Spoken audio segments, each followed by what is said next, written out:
সুপ্রিয় দর্শক মণ্ডলী, দেশ ও দেশের বাইরে যারা আছেন, আশা করি ভালো আছেন। ভালো থাকার জন্য দোয়া করি, আপনি আমার জন্য দোয়া করবেন। বর্তমানে শীত, আমার বয়স চলছে ৬৭, নতুন বৎসর,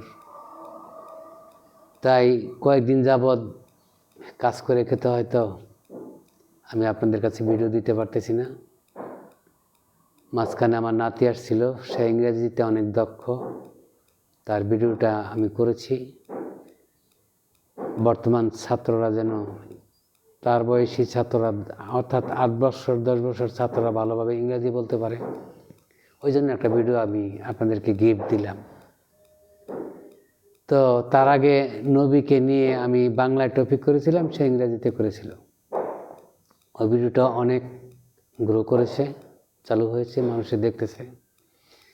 এটা ফেসবুকে দেশের বাইরের লোক অনেকে দেখতেছে। তো যেই টপিকটা আজকে বলবো, আমি নবীজির ৩ খণ্ড জীবনী বলছি জন্ম থেকে। আজকে ৪র্থ খণ্ডে আসলাম। ৪র্থ খণ্ডে এসে নবীজির বিয়ে কিভাবে হলো খাদিজার সাথে, হেরা গুহায় কীভাবে ইবাদত করে নবী হলেন, তারপরে ওইখান থেকে আমি শুরু করি।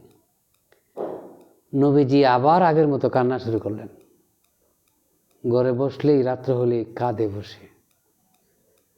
তো বিবি খাদিজা বললেন, হে স্বামী, আমি তো আমার সম্পদ যাহা কিছু আছে বিলিয়ে দিয়েছি, শুধু পরনের যে বস্ত্রটা আছে এটাই আছে, আর সব কিছু আপনার কথা আমি দিয়ে দিছি। তারপরেও কি আপনি আমার সাথে আমার সাথে অখুশি? আপনি কি আমাকে পেয়ে খুশি না আমি বৃদ্ধ হয়েছি বলে? নবীজি বললেন, না না না, এ কথা বলো না, তোমাকে পেয়ে আমি অনেক সুখী হয়েছি। আমার সন্তান হয়েছে, আম্মাজান মা ফাতেমা হয়েছে, বিবি রোকেয়া হয়েছে, তাদের কিনে তো ভালোই আছে।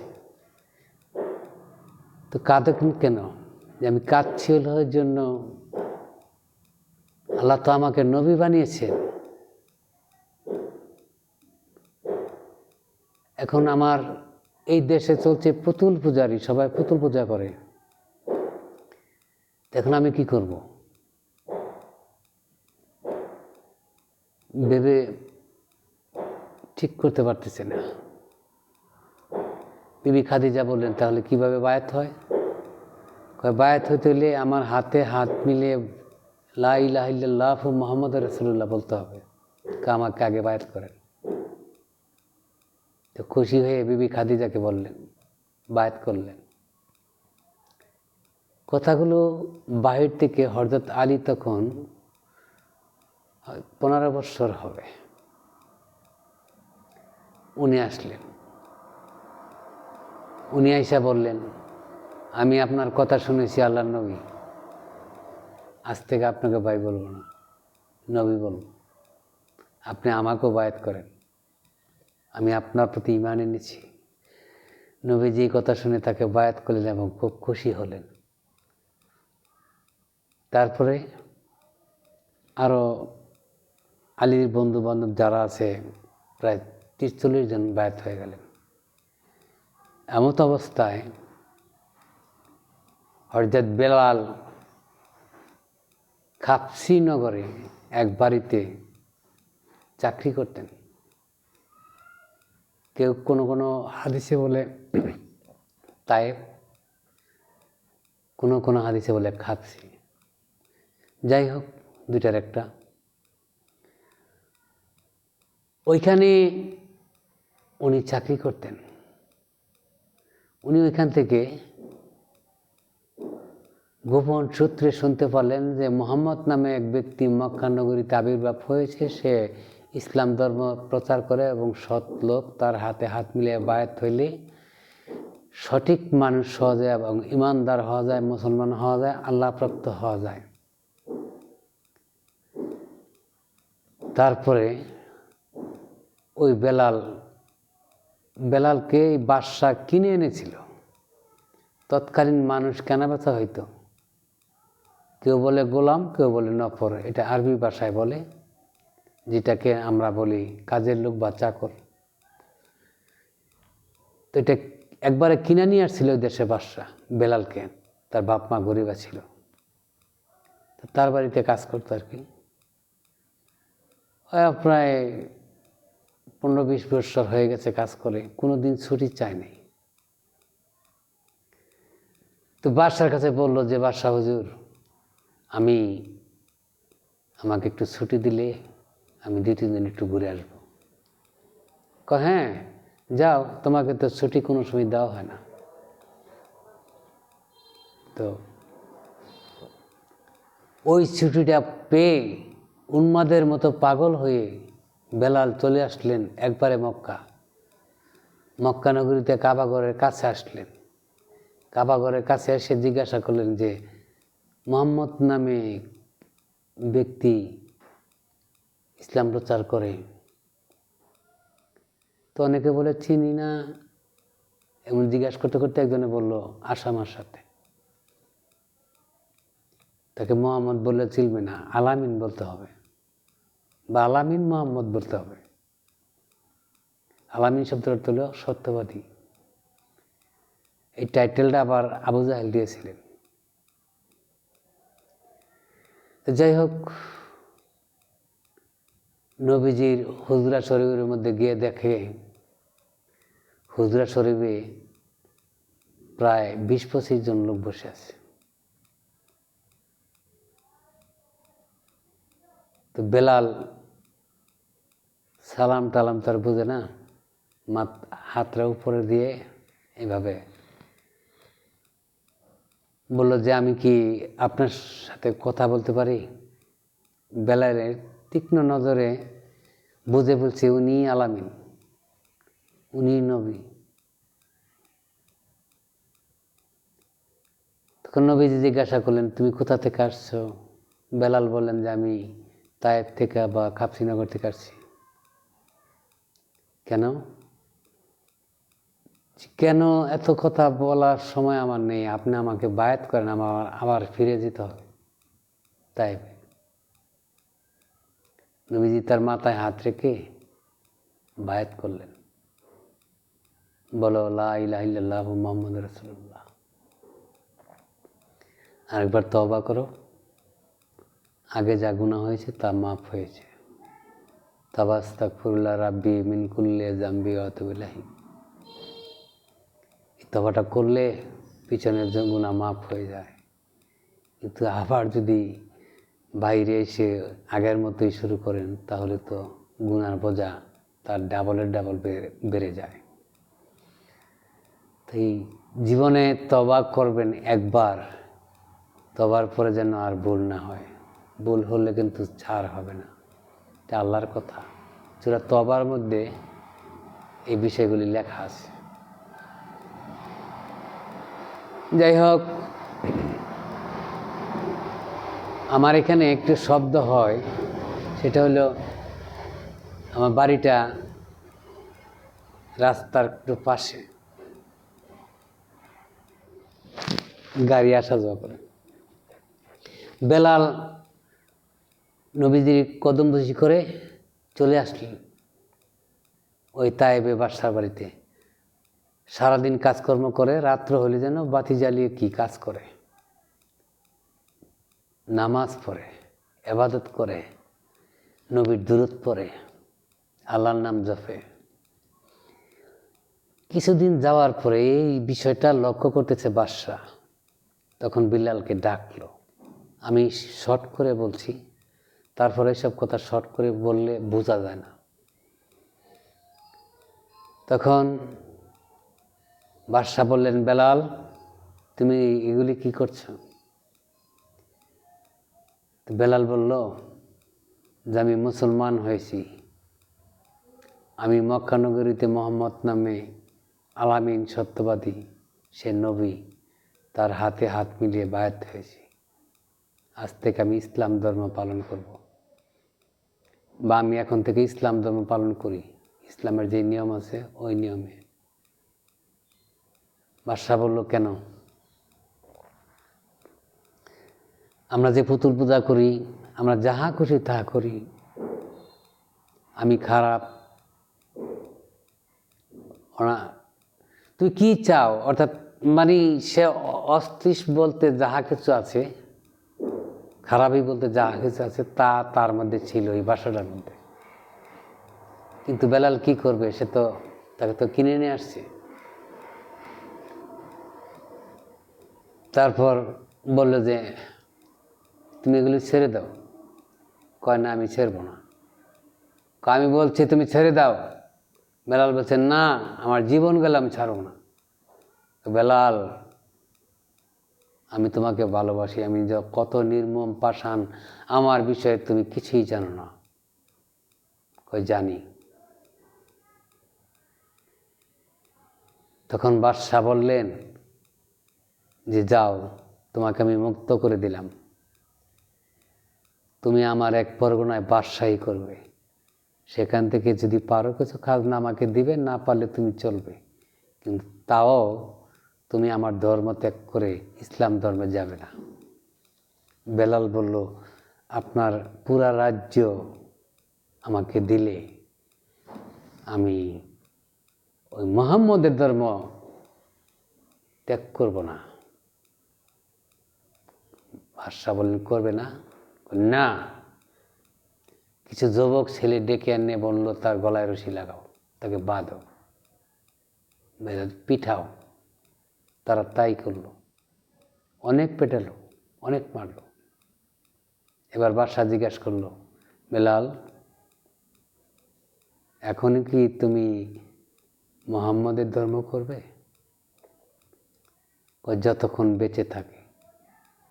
কয়েক কাজ কর, মরুভূমির দেশ তো, ধবধবে বালু, আগুনের মতো গরম, তার এই পেটানোর শরীরটায় চামড়া উঠে গেছে, তাকে হ্যাঁচাইতে হ্যাঁচাইতে ঘিয়ের মতো রস পড়তেছে শরীর থেকে, সাদা হয়ে গেছে, কালো মানুষ। ওই দেশের মানুষ কালো, বিলালও কালো ছিলেন।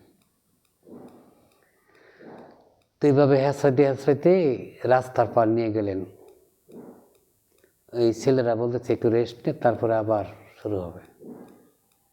বেলাল ছোট করে বলতেছেন লা ইলাহা ইল্লাল্লাহু মুহাম্মাদুর রাসূলুল্লাহ, লা ইলাহা ইল্লাল্লাহু মুহাম্মাদুর রাসূলুল্লাহ, লা ইলাহা ইল্লাল্লাহু মুহাম্মাদুর রাসূলুল্লাহ। ওই পথ দিয়ে আবু বকর সিদ্দিক আবার ব্যবসা করতেন ওই দেশে। তার একটি ওট নিয়ে চলে আসলো। আইসা দেখে এই ছেলেরাই বেলালকে নিয়ে এই অবস্থায় খেলতেছে। তো আবু বকর সিদ্দিক দেখে একটু মায়া লেগে গেল। আবু বকর সিদ্দিক বললেন, এই তোমরা এগুলি কি করছো? এই যুবকরা কয়, এই যে দেখেন না, তার নাম হলো বেলাল, সে পুতুল পূজা ছেড়ে দিয়ে কোন মক্কানগরীর মুহাম্মদ নামে এক ব্যক্তি তার ইসলাম গ্রহণ করেছে, তার ধর্ম গ্রহণ করেছে। আমাদের বাদশাহ তাকে অনেক পুরস্কার, টাকা পয়সা, দ্বন্দ্ব দিতে চেয়েছিল, কিন্তু সে নেয় নাই। সে নাকি মুহাম্মদের ধর্ম পালন করবে, এই জন্য তার এই সাজা। কয় তোমাদের বাদশাকে গিয়া জিজ্ঞাসা করো তাকে বিক্রি করবে কিনা। তারা দৌড়ে গেল যে বাদশাহ হুজুর এক পথিক বেলালকে কিনে নিতে চায়। বাদশাহ মনে করলো যে এটা আমার একটা সুবর্ণ সুযোগ। বাদশাহ 3 গুণ, একটা মানুষ তৎকালীন যত বেচা কিনা হয় তার 3 ডাবল দাম চেয়ে খবর দিয়ে পাঠালেন। আবু বকর সিদ্দিককে বলেন এত টাকা দিতে হবে। আবু বকর সিদ্দিক আর প্রতিবাদ না করে তার সাথে যত টাকা ছিল সবটি দিয়ে পূরণ করে দিয়েছে। বেলালকে ধরে বলল যে বেলাল, তুমি তো এখন আমার হয়ে গেছো, আমার সাথে যেতে হবে। তো উঠে বসালো, আমাকে ধরে রেখো। বেলাল অনেক কষ্টের মধ্যে আবু বকর সিদ্দিককে ধরে রাখছে। আবু বকর সিদ্দিক বলতেছেন, হে বেলাল, তোমাকে তো আমি মুক্তি করেছি, এখন তো তুমি আমার কি চাও আমাকে বলো তো।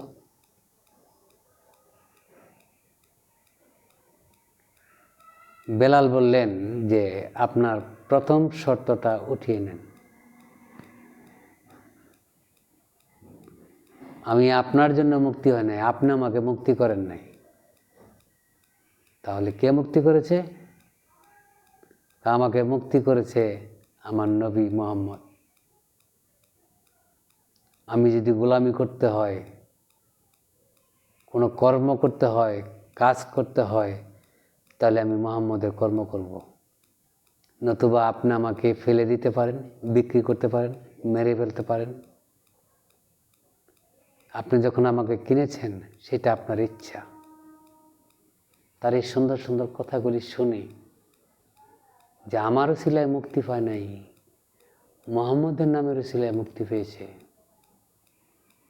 আমিও যাব সেখানে, দেখব। আচ্ছা বিলাল, আমি আবার তোমার সাথে এমনি একটু কথা বলছি, তুমি মক্কানগরীতে মুহাম্মদের বাড়িতে যাবা, আমি তো ওখানে কখনো যাই নাই, তা আমাকে নিয়ে চলো। তো বিলাল তো আগে একবার গিয়েছিল, ঠিক ওইখানে নিয়ে গেলেন হুজরা শরীফে। ওই টাইমে গিয়ে দেখে অনেক লোক। বেলাল নবীজির পায়ে গিয়ে কদমবুচি করলেন। নবীজি মাথায় হাত দিয়ে বলল, বেলাল, তোমাকে অনেক মেরেছে তোমার বাদশা, অনেক কষ্ট পেয়েছ, এত করার দরকার ছিল কেন? বেলাল চোখের পানি ছেড়ে দিয়ে বলছে, হে আল্লাহর নবী, আপনার মধ্যে, আপনার চেহারার মধ্যে আমি যা দেখতে পাই, পৃথিবীর কোনো মানবের মধ্যে এই ধরনের চেহারা নাই। সেই নূরের চেহারা, সেই সিরাজ্জুম মনিরা যাকে বলে, আপনার মধ্যে আমি দেখতে পাই। খালি নূরের ঝলক, খালি নূরের ঝলক। আপনি যখন আমাকে বায়াত করেছেন না, তখন আমার এই দেহটা পূর্ণাঙ্গ অন্যরকম হয়ে গেছে। এখানে আমি একটু কথা বলে রাখি।